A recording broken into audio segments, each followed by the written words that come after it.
Olá, muito boa noite para você. Começa agora o Aparecida Debate, um espaço para discutirmos os principais assuntos do Brasil e do mundo. Hoje vamos falar sobre o suicídio. Esse tema de hoje foi muito pedido por nossos telespectadores. Aliás, meu muito obrigado pela sugestão. A princípio, parece um tabu porque envolve a morte, mas o suicídio é um assunto que preocupa muito atualmente. E aí, quando a gente observa os números, eles impressionam. A cada 40 segundos, uma pessoa comete suicídio no mundo. E a cada 3 segundos, uma pessoa tenta tirar a própria vida. Aqui no Brasil, são em média 11 mil brasileiros que se suicidam por ano.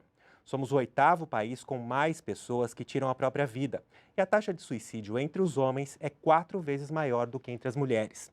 A gente também precisa ficar atento quanto ao número de casos entre os jovens. O suicídio já é a segunda principal causa de morte entre pessoas de 15 e 29 anos. É um fenômeno que só avança e precisa ser falado, discutido e, o mais importante, precisa ser combatido. Mas quais medidas devem ser tomadas para prevenir o suicídio? Como identificar e lidar com uma pessoa que está prestes ou está pensando em se matar? Como e onde buscar ajuda? Essas são algumas questões que vamos responder aqui no Aparecida Debate de hoje. E para participar do programa, aqui comigo está o Alberto Carboni, que há 16 anos é coordenador do CVV, o Centro de Valorização da Vida da unidade de São José dos Campos, no interior de São Paulo. E eu também converso com o Rodolfo Fenili, que é psicanalista com formação em filosofia, teologia e psicologia. Ele é membro da Sociedade Brasileira de Psicanálise Winnicottiana. Olá, boa noite para vocês, bem-vindos. Boa noite. Antes da gente começar, a primeira pergunta que eu quero fazer para vocês é por que o suicídio ainda é um tabu na nossa sociedade? Acho que vou passar a palavra para o senhor Alberto. Na verdade, o suicídio é um tabu porque as pessoas da família que sobrevivem ao suicídio têm vergonha de pertencer a uma família com um suicida. Quando nós deveríamos falar cada vez mais sobre o suicídio. Só falando sobre o suicídio e não glamorizando, não romantizando, só falando sobre o suicídio é que nós vamos conseguir diminuir. Como o glamour do suicídio? Existe isso? Existe essa... Acho que entre os jovens, principalmente, né? Até porque nós temos exemplos de pessoas importantes porque estão na mídia, como cantores, artistas, que infelizmente percorrem este caminho, dão fim à própria vida e, de alguma maneira, no imaginário de muitos adolescentes jovens, isso acaba quase sendo um ideal de vida também, né? Então, de fato, isso é um risco que, ao invés de se falar para se entender e se cuidar, se fale quase como uma coisa bonita de se fazer. Geralmente essa ideia vai estar entre os adolescentes e os jovens, né? Mas só a sua pergunta que eu queria também dizer, isso é extremamente importante, essa é uma marca histórica, né? Porque as famílias não à toa sentem essa vergonha e por isso a gente fala tão pouco do suicídio. Porque se a gente pensar, as religiões todas e a própria igreja, durante muitos séculos, estigmatizou o suicídio, né? Era causa de condenação eterna. Então era uma vergonha muito grande você ter que assumir que era da família de alguém que estava condenado, era uma maldição, né? E graças a Deus, a própria igreja católica reviu a sua posição com relação a isso, com os avanços das ciências humanas todas, especialmente da psicologia, da psicanálise, que trouxe uma reflexão que existem muitos condicionamentos que levam alguém ao suicídio. Inclusive, aproveitando que você está falando de família, a gente, a partir de hoje, em alguns programas aqui no Aparecida Debate, a gente traz questões do público, dos nossos telespectadores. E a gente tem uma pergunta exatamente sobre essa. Diretor, é a pergunta número 4. Eu queria que você colocasse aí para a gente, por favor, que ela está perguntando exatamente sobre o diálogo na família. Vamos conferir aqui no telão. Por que a senhora acha que as pessoas se matam? Então, já é que não tem diálogo em casa, sai, procura muita coisa lá fora e aí vai entrando na mente, porque eu tenho um filho que já tentou suicidar. Então, no caso meu não foi, porque ele ficou desde novo se envolvendo com outras mulheres, família, morava junto. E nisso ele foi afetando a cabeça dele, eu conversava com ele, mas não adiantava. Então, o pai precisa estar muito presente na vida dos filhos. É isso mesmo? Falta diálogo na família? Sim. Eu não sou a pessoa mais indicada, é mais indicado ele. Imagina. Mas é verdade. Eu acho que todo o processo passa pelo diálogo da família.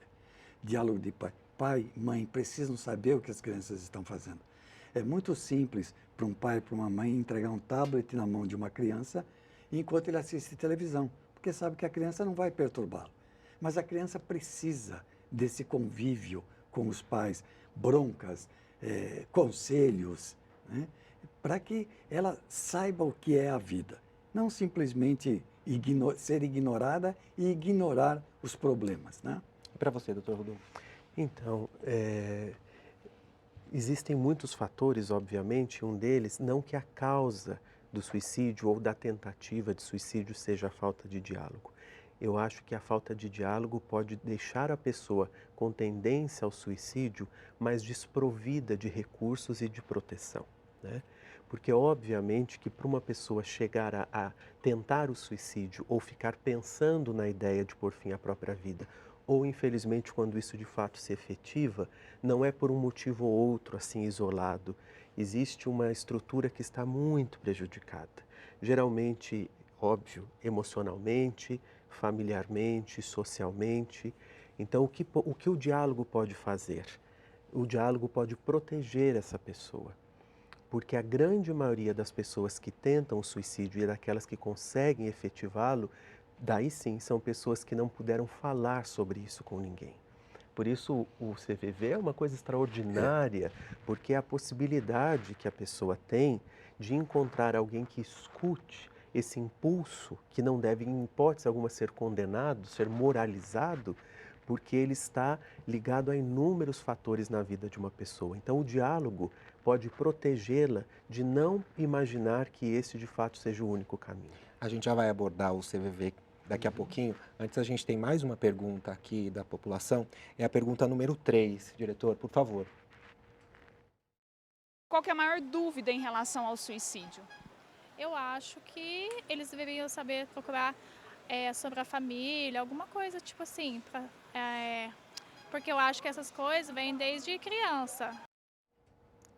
É isso mesmo? Pode ser algo hereditário?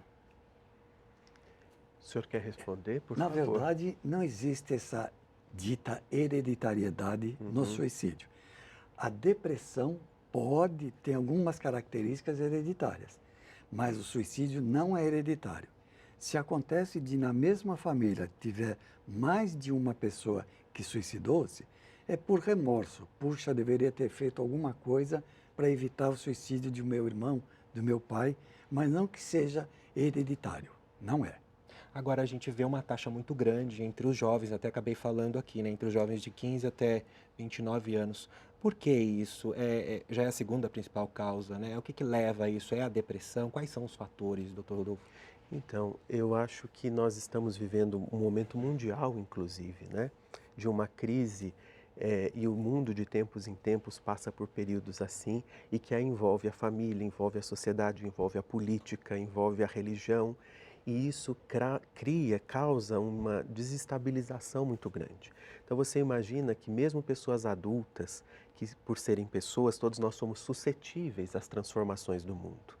Imagina alguém que está justamente num processo e que ele ainda está se achando no mundo, né? O adolescente, o jovem, ele está pensando o que ele vai ser em termos profissionais, que carreira ele vai seguir, o que ele vai estudar. É o momento em que ele começa a se apaixonar, se descobrir no mundo com a sua orientação sexual, seus desejos e tudo isso.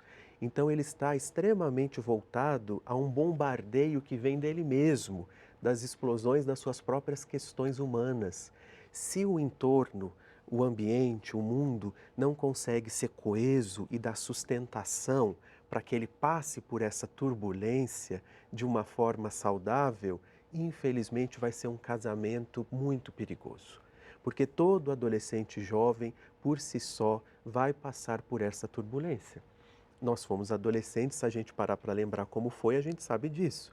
Agora você imagina se você, encontrando um mundo que está desestabilizado, desorganizado, sem esperança, você muitas vezes não vê outro caminho a não ser desistir da vida. O CVV recebe muita ligação de jovens? Sim, Roberto? na verdade, nós não temos como mensurar, porque como é um atendimento sigiloso, então nós não temos como perguntar idade e tudo mais. Mas a Nós- pessoa não se identifica, não se ela identifica. não fala... Ela não fala nome, não fala idade, não fala nada. Nós percebemos, porque agora existe uma outra forma de atendimento no CVV, que é o chat. Por quê? Porque o jovem não fica no telefone para ligar para o CVV. Então, nós fomos ao encontro do jovem via chat. E aí sim nós temos a mensuração de quantos jovens. Além de ser a segunda causa de morte entre os jovens, existe uma verdadeira procura do jovem pelo CVV, que é exatamente o que ele estava falando. O jovem precisa, ele tem só essa cobrança e fica ele mesmo, essa autocobrança, e ele fica se cobrando. Se ele não tem a sustentação, como ele falou, ele vai procurar o suicídio. Felizmente, ele tem o CVV e outras formas, né? Agora, você quer complementar alguma Eu coisa? só ia dizer que é interessante que o trabalho é tão importante porque eu já recebi várias vezes na clínica pessoas que ligaram para o CVV e que nesse momento do desespero e receber essa orientação da busca profissional, da ajuda para ser acompanhado, inclusive de adolescentes e jovens, que daí falaram para os pais. Eles só contaram para os pais que ligaram para o CVV depois de já terem ligado e terem recebido por ali uma orientação para procurar mais ajuda, né? E aí, obviamente, imagina a preocupação e o desespero dos pais, né? Mas é um trabalho extraordinário, necessário, porque muitas vezes é o que de primeira a pessoa vai encontrar para achar alguma luz, né? Mas a pessoa, quando ela está com esse desejo de querer tirar a própria vida, ela consegue, ela mesma, identificar isso e buscar ajuda? Na verdade, quando ela liga para o CVV, o que ela espera? Ela espera o conselho, a definição do problema dela. Nós não vamos fazer isso. Nós sempre falamos nas palestras que a pessoa, quando ligou para o CVV, ela já sabe o que ela quer. Ela só não descobriu ainda, porque a cabeça está um turbilhão. Então, nós brincamos que nós só damos a ponta do novelo que está embaralhado na cabeça dele. Agora o problema é seu. Então, e a gente sempre fala mesmo, como ele falou, da ajuda profissional. O CVV é um pronto-socorro. Nós sempre orientamos as pessoas a procurar ajuda profissional. Encaminham, né? Sim, sem dúvida, sem dúvida. Porque existe, se eu pudesse chamar assim, só para ficar um pouco mais didático, níveis de tentativa de suicídio, né? Então existe, por exemplo, um jovem que no momento de uma desilusão amorosa, ele acha que a vida dele acabou. E ele pode, de fato, pensar em se matar, né? Porque a explosão do amor e da desilusão e da perda é tão grande, mas ele não necessariamente seja alguém que tenha tendência ao suicídio, né? Então tem níveis de suicídio ou de tendência ao suicídio e esse talvez com uma orientação como do CVV ou de um amigo ou de um padre, um pastor, uma liderança religiosa, ele consegue dissipar aquilo que ele pensou que seria a solução. Agora, existem os casos que precisa da ajuda profissional, da ajuda medicamentosa, da ajuda da análise, da terapia, porque isso já se tornou para a pessoa algo presente na estrutura da vida dela, que pode ser coadjuvante ali de uma esquizofrenia, de uma depressão, de uma bipolaridade em especial, que geralmente dos transtornos é o que mais tende a levar as pessoas à ideia do suicídio. E falando dessa busca, tem uma outra questão aqui de telespectador, que é a pergunta número 2, diretor. E vamos ver aqui, ela fala sobre a questão da fé. Vamos acompanhar aqui no telão, por favor. Se a senhora pudesse fazer uma pergunta sobre esse tema, sobre suicídio, para um especialista, o que a senhora perguntaria? O suicídio é coragem ou é falta de fé? Qual é a resposta? Difícil, né? O CVV, ele é arreligioso. Então, como nós antigamente ouvíamos, precisou de muita coragem, ou foi falta de coragem. Não é nada disso, não é falta de coragem nem coragem. Ele está buscando aliviar a dor que ele sente. Então, ele procura o suicídio. Não tem nada a ver também com falta de fé. Nada. Mas a fé ajuda a não se suicidar, por exemplo, ou não tentar se suicidar? Ela ajuda no combate? Pelo lado do CVV, que eu falei que ele é arreligioso, nós não temos nenhum viés religioso, nenhum viés de alguma religião. Então, mas a fé, nós todos temos fé. Né? Então, eu só não posso direcionar para uma religião, porque eu tenho a minha, ele tem a sua, você tem a sua. De repente, a pessoa que me liga é uma pessoa, é um ateu. Como é que eu vou falar em Deus com uma pessoa que não crê em Deus? Então, eu acho que ele é mais... é melhor indicado para responder sobre fé. Imagina, acho que a experiência que o senhor tem também ajuda muito, né? É isso tudo. Agora, eu acho que tem duas questões, né? Quando de fato se trata de um adoecimento, a fé não vai resolver, não vai curar, né? Porque o tratamento precisa ser feito com profissionais. Agora, a fé ajuda. Eu sempre gosto de lembrar, como eu tive formação em teologia, você citou aí, para as pessoas que têm fé, porque nós estamos num país de maioria cristã, seja católico, evangélico, protestante. Tem um texto lindo na Bíblia católica, esse livro falta nos livros da Igreja Protestante Evangélica, que é o livro do Eclesiástico, mas que serve muito, que é o capítulo 38, onde diz: se você está doente, você ore a Deus, peça ajuda, mas procure um médico a quem ele deu sabedoria. É um texto de antes de Cristo, do livro do Eclesiástico. Então, obviamente que a fé não pode ser uma negação, né? Não pode ser uma negação da ciência, da pesquisa, do tratamento. Então, a fé pode ajudar, porque na hora que a pessoa tem um impulso ao suicídio, ela pode se agarrar naquilo e dizer: bom, Deus me ajude aqui. Ele pede, ele se apega, mas depois ele vai ter que procurar ajuda, porque a fé não vai curar talvez a depressão ou a esquizofrenia, a bipolaridade, que é um dos gatilhos para se pensar em suicídio, para querer acabar com a própria vida. Mas a fé pode preservar a pessoa de efetivar aquilo, até que ela consiga dar lugar à ajuda que ela precisa para, de fato, resolver esse problema. Interessante. Outra questão que eu falei aqui no início do programa é em relação aos homens. Por que que os homens se matam mais do que as mulheres? Nesses 11 mil em média, né, que tem no Brasil, mais de 9 mil são homens que se matam, né? E também por que que o Brasil é o 8º país no mundo que mais comete suicídio? O senhor quer? Na verdade, esses números, inclusive, eles são até subnotificados. Nós queremos crer que esses 11 mil, 12 mil devam dobrar se tivesse uma notificação exata, né? A gente calcula, porque nós falamos assim que a pessoa se enforcou. Então, no atestado de óbito dele vai dar como asfixia mecânica. Asfixia mecânica foi a consequência, mas a causa foi o suicídio. Então, o homem, ele é mais cobrado, eu não sei, homem não chora. Errado demais, né? O homem tem que sustentar a família. Se ele é sustentado pela esposa, se a família é sustentada pela esposa, ele já fica com esse estigma, né? E vai essa cobrança que nós estávamos falando sobre o adolescente, vai para o adulto. E o homem sofre mais, né? E fala menos. E fala menos, exatamente. Nós estamos aqui em 3 homens falando bastante, mas em geral o homem fala pouco dentro de casa. E é um tema que vocês dominam, estão acostumados a falar, então isso também facilita, né? Mas falar de si mesmo é muito mais difícil para o homem, né? Então imagina que um homem, ele vai achar que é um drama, então ele não tem que ligar para aquilo. A mulher, em geral, ela consegue expressar melhor um sofrimento, uma tristeza, uma angústia, uma carência, para amiga, para vizinha, para colega do banco da igreja, né? Para terapia.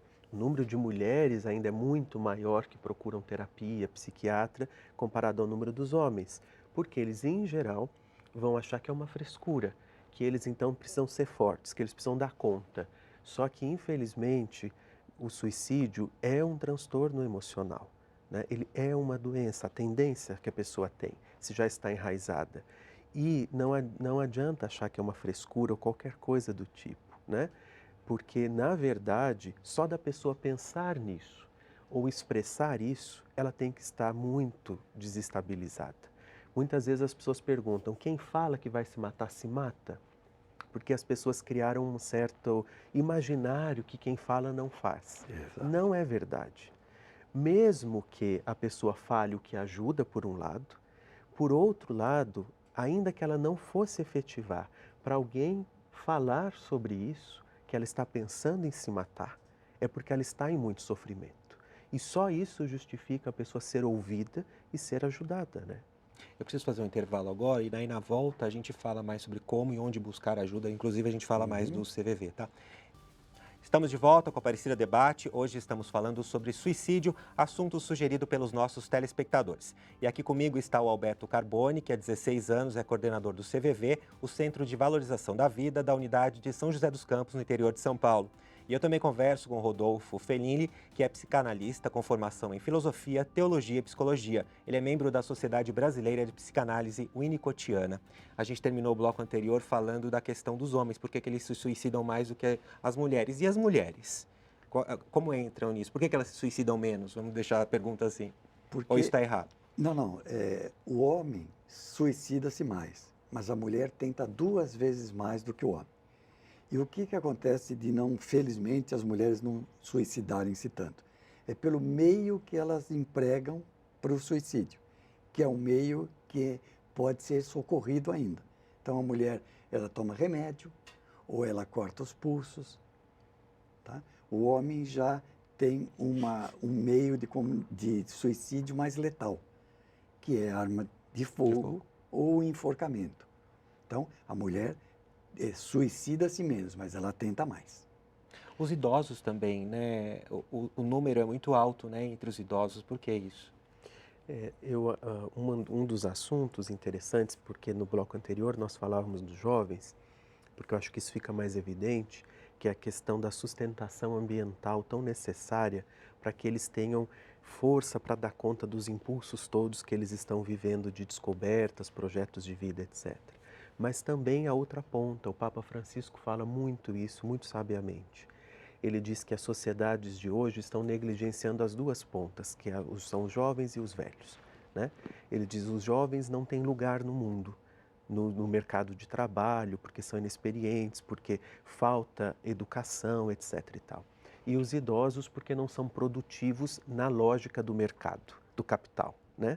Os idosos têm uma riqueza extraordinária de vida, mas como nós nos habituamos agora a pensar com a lógica do mercado, então se não produz nesse sentido, não tem mais valor. Então o que acontece é um nível de isolamento social muito grande entre os idosos, né? Porque eles não vão participando mais da vida das pessoas e as pessoas não participam mais da sua vida. Então isso promove, o isolamento social pode promover um estado tão fragilizado emocional que a pessoa não vê outro caminho a não ser dar cabo da vida. Pode ser esse gatilho, né? Que é o gatilho, porque na verdade, o Alberto falou uma coisa importante, que o Winnicott, que é esse psicanalista inglês, que eu dou aula sobre ele, estudo muito sobre ele diz uma coisa muito bonita que é confirmada pela experiência dele, atendendo as pessoas pelo CVV, que na verdade o suicídio, além dele estar acoplado a algum adoecimento emocional, quando de fato ele acontece, ninguém faz isso da noite para o dia, mas é porque a pessoa queria simplesmente pôr um ponto final na dor, né? Não é que a pessoa queira acabar com a própria vida. É por isso que a própria igreja reviu a posição tão severa que ela tinha antes, de dizer que a pessoa que atentava contra a vida estava condenada. A igreja continua dizendo que é um ato sério a pessoa fazer isso com a própria vida, mas compreende que, na verdade, a motivação pode ser muito mais acabar com o sofrimento, que para ela é intolerável e que ela não vê saída. Falando de tempo, tem uma pergunta aqui de telespectador, que hoje a gente está tendo, né, a participação dos telespectadores aqui no nosso programa. Tem mais uma pergunta aqui que veio das ruas, vamos conferir aqui.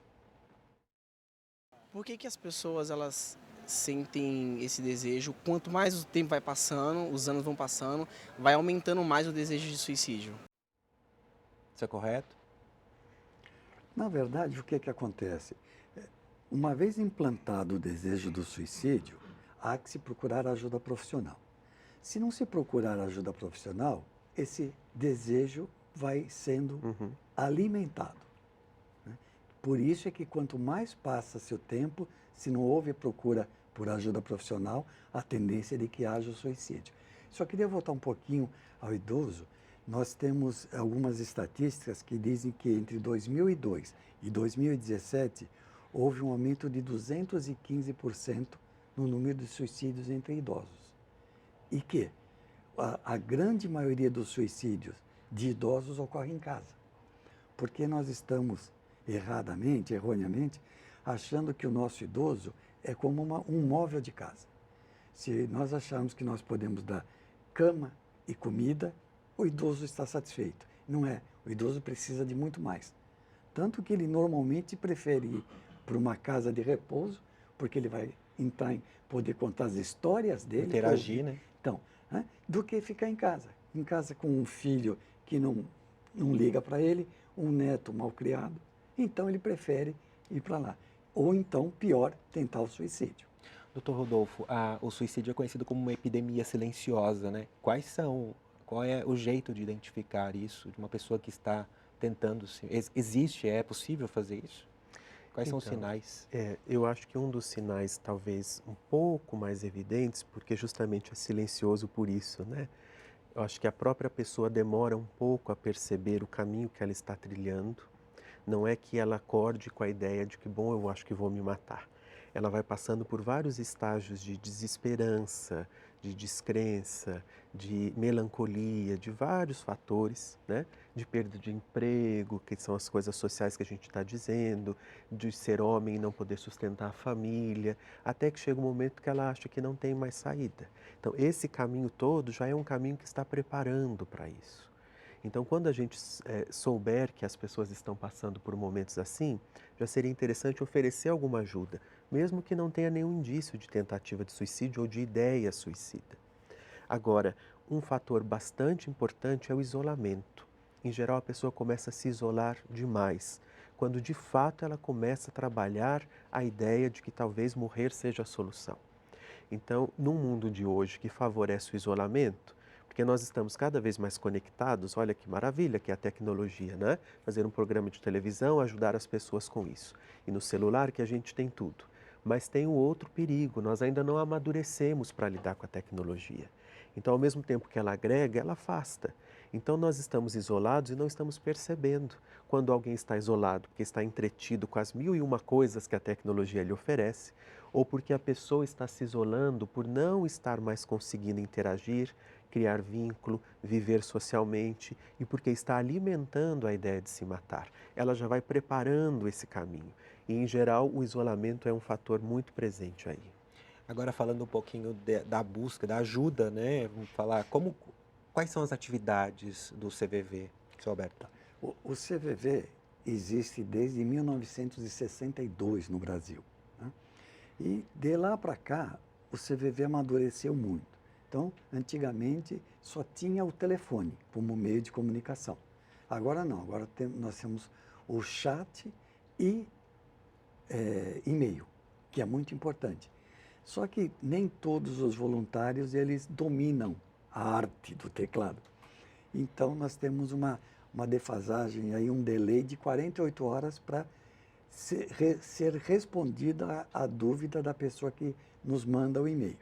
Já por chat é mais rápido, mas mesmo assim demora 40 minutos, 1 hora mais ou menos, que tempo de espera. E CVV é nacional, né? CVV nacional. Então, eu tenho os dados aqui, se eu estiver errado, o senhor me corrija, por favor. 2.400 voluntários em 19 estados e no DF, no Distrito Federal, é isso? não, na verdade, já está em 26 estados, mais o Distrito Federal. O número 188, ele já está nacionalizado. Então, é muito comum nós, de São José dos Campos, recebemos telefonemas do Pará, do Rio Grande do Norte, do Rio Grande do Sul. Então, ele já está nacionalizado entre os 26 estados, mais a federação. Para vocês terem uma ideia do número preocupante, nós tivemos em 2018 2.500.000 ligações. Uau. É um número absurdamente alto. A projeção para 2019 é de 3.500.000 ligações. É muito alto, muito alto. Vamos fazer uma conta aí muito simples. Se pegarmos 1% dessas pessoas que têm a tendência ao suicídio, vai ser coisa de 350.000 pessoas. Né? Desculpe, 35.000 pessoas. É muita coisa. 35.000 pessoas é um número alarmantemente alto. E quando a pessoa liga lá ou ela entra no chat, ela fala com quem? São voluntários que atendem? São pessoas psiquiatras, são psicanalistas, são terapeutas? Quem são as pessoas que atendem, que estão do outro lado da linha? são todos voluntários. Então, o pior é um psiquiatra, um psicoterapeuta, que ele aprendeu de uma forma e vai começar a atender pelo CVV de uma outra forma completamente diferente.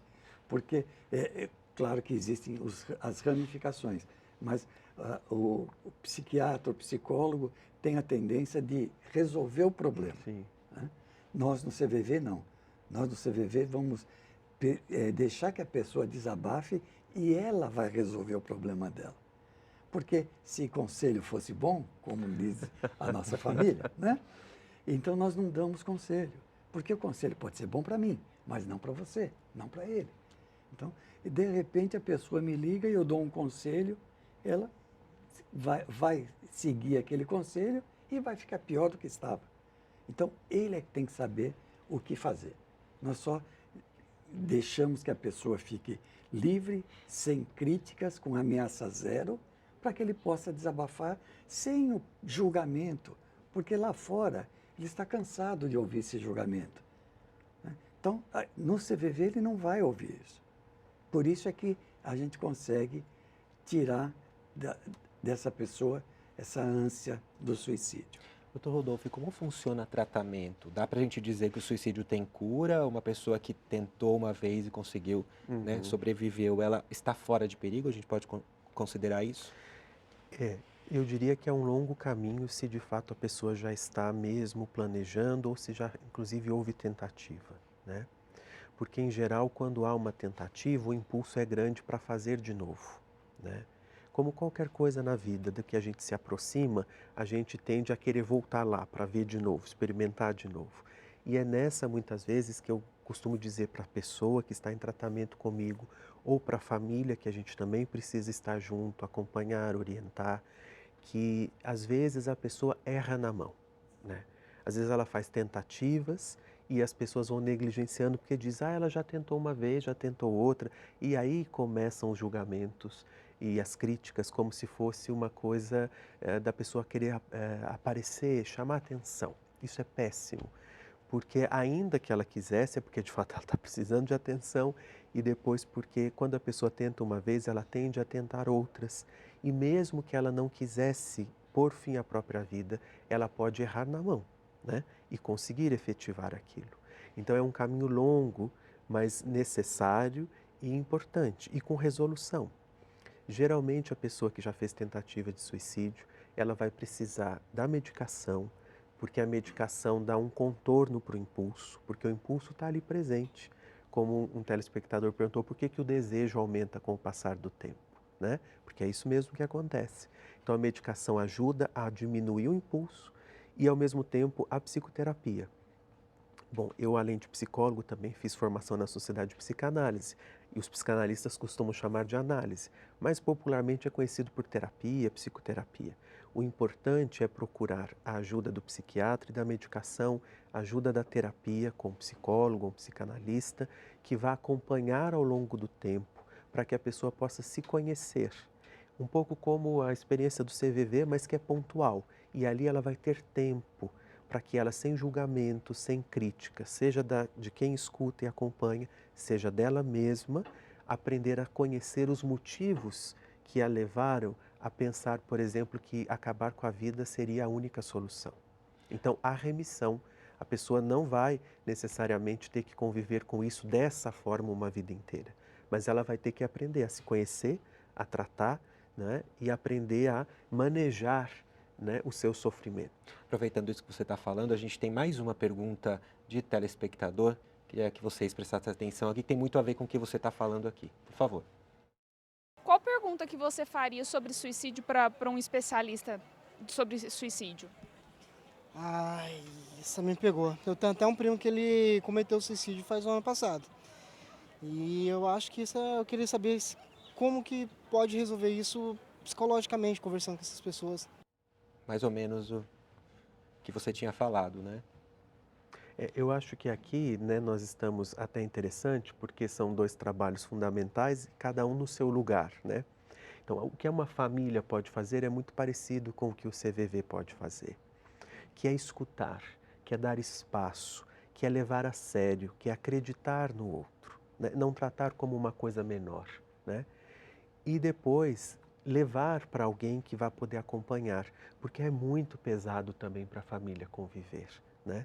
Então, muitas vezes a família de fato não sabe o que fazer e não é para fazer muita coisa. Às vezes o que a pessoa espera da sua família é compreensão, é apoio, é escuta.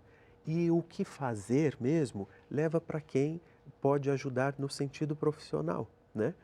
Então, se a gente casar essas coisas, como a família, o CVV e o tratamento psiquiátrico, psicológico, a chance da gente conseguir ajudar essas pessoas é muito grande.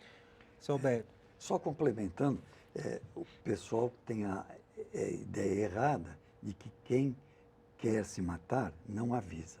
Avisa sim, dá sinais. dá sinais. Nós é que estamos muito próximos da pessoa e que não percebemos ou nos desfazemos dessa pessoa. Né? Esse velho está gagá. Quer chamar atenção, né? Eles não falam do idoso. Falam, esse velho está gagá. Ele nunca vai fazer isso. Ele faz, ele está dando aviso. Qualquer dia desses eu me mato. Qualquer dia desses eu acabo com tudo. São avisos diretos ou indiretos, mas ele sempre dá avisos antes de cometer o ato.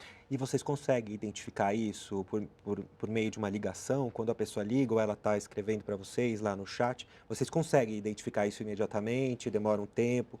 Tem um tempo, em média, para vocês conversarem com essa pessoa? Quem resolve o tamanho da ligação é a pessoa que nos liga.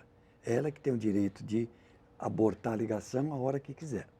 Mas nós temos um diálogo que é baseado em treinamento, né, que nós vamos buscar o sentimento dessa pessoa. Por quê? Porque baseado na exploração desse sentimento, nós conseguimos fazer com que ela desabafe. Ela tem que se sentir acolhida e falar, puxa vida, essa pessoa do CVV está me dando a confiança que eu preciso. Então eu vou conversar. Ele já não está me criticando como eu fui criticado lá fora, ele já não está me julgando como eu fui julgado, então eu posso confiar nessa pessoa. E aí ele desabafa e na grande maioria das vezes, ele consegue enxergar a luzinha lá no final do túnel. Agora, doutor Rodolfo, e a questão que é um termo até eu nunca tinha ouvido falar, foi estudando o tema que eu soube um pouco mais, mas o que é a pós-venção do suicídio? É a questão do luto, né? O que é isso? Eu queria que você falasse um pouquinho, porque parece que 7% da população tem que lidar com o luto vindo de um suicídio, é isso mesmo? Eu vou até generalizar um pouco e dizer, seja da própria pessoa que tentou, né? Seja da família que de fato perdeu alguém, né? Eu acho que isso é uma questão muito difícil, como nós estamos falando, porque envolve algo que a gente não costuma pensar. Sua pergunta também é interessante, porque eu estava, desde que aquela senhora perguntou se era fé ou coragem ou falta de fé. Falta de fé. Um grande escritor francês do século passado, Albert Camus, escreveu um título, O Mito de Sísifo, que ele abre o livro dele, ele foi o ganhador do Prêmio Nobel de Literatura, embora ele fosse filósofo, e ele dizia que a grande pergunta mesmo que a filosofia tinha que responder era sobre o suicídio, porque essa é a grande questão humana. Por que ele diz isso? Porque, na verdade, mesmo que nós nunca tenhamos pensado diretamente em tirar a própria vida, existe algo na humanidade, nossa humanidade pessoal, que nós compartilhamos com todo mundo, que sempre vai passar por dor, tristeza, angústia, sofrimento, e em algum momento nós vamos pensar que a morte poderia ser um alívio para isso, mesmo que a gente não tenha nenhuma tendência ao suicídio, né? A gente diz isso quando alguém que estava sofrendo morreu, diz pelo menos descansou. Se a gente conseguir entender que o suicida não é um cidadão à parte, que isso, o sofrimento que a vida pode trazer e pensar na morte como um alívio faz parte da vida de todos nós, nós vamos diminuir o preconceito. Se a gente conseguir diminuir o preconceito, também fazer o luto disso fica mais fácil, né? Seja, eu digo, da própria pessoa que tentou e não conseguiu, ainda bem, né, chegar a esse ponto, porque para ela vai ser um sofrimento muito grande, ela vai ter que lidar com isso. Mas principalmente da família que perde alguém dessa maneira, porque envolve culpa, muita culpa, né? Porque acha que eu não vi, eu não fiz, eu não ajudei, envolve muita vergonha, né? E isso tudo dificulta fazer o luto da pessoa, né? e envolve muito preconceito. Então, se nós conseguimos entender que nós compartilhamos a humanidade e que a humanidade é frágil e que todos nós podemos estar nesse lugar, isso ajuda muito a diminuir o preconceito, que ajuda muito a lidar ou com a tendência ao suicídio, ou quando ele se efetiva, com o luto que vai precisar ser feito, porque o grande peso do suicídio ainda é o preconceito. Muito obrigado. Antes da gente encerrar, a gente está chegando ao fim, eu queria só que o senhor passasse o contato do CVV, por favor, seu Alberto. Tá. Nós temos então o contato que é o site cvv.org.br ou o telefone 188. Pelo site cvv.org.br, a pessoa tem acesso ao chat. Brasil inteiro. Brasil inteiro. E o telefone 188, que é importante falar, ele é gratuito, partindo de orelhão, de fixo e de celular. Então, qualquer pessoa pode nos ligar. Tá ótimo, então. Quero muito agradecer a presença de vocês aqui. Eu agradeço ao Alberto Carboni, que há 16 anos é coordenador do CVV, o Centro de Valorização da Vida, da unidade de São José dos Campos, interior de São Paulo. E muito obrigado também ao Rodolfo Fenili, que é psicanalista com formação em filosofia, teologia e psicologia. Ele é membro da Sociedade Brasileira de Psicanálise Winnicottiana. E você, se você quiser sugerir algum tema, como foi o caso do nosso programa de hoje, ou se ainda quiser fazer críticas ou elogios, escreva para a gente. Anote aí o nosso WhatsApp, 12 99750 3600. O Aparecer o Debate de hoje termina aqui. Uma boa noite para você e eu te espero semana que vem. Tchau!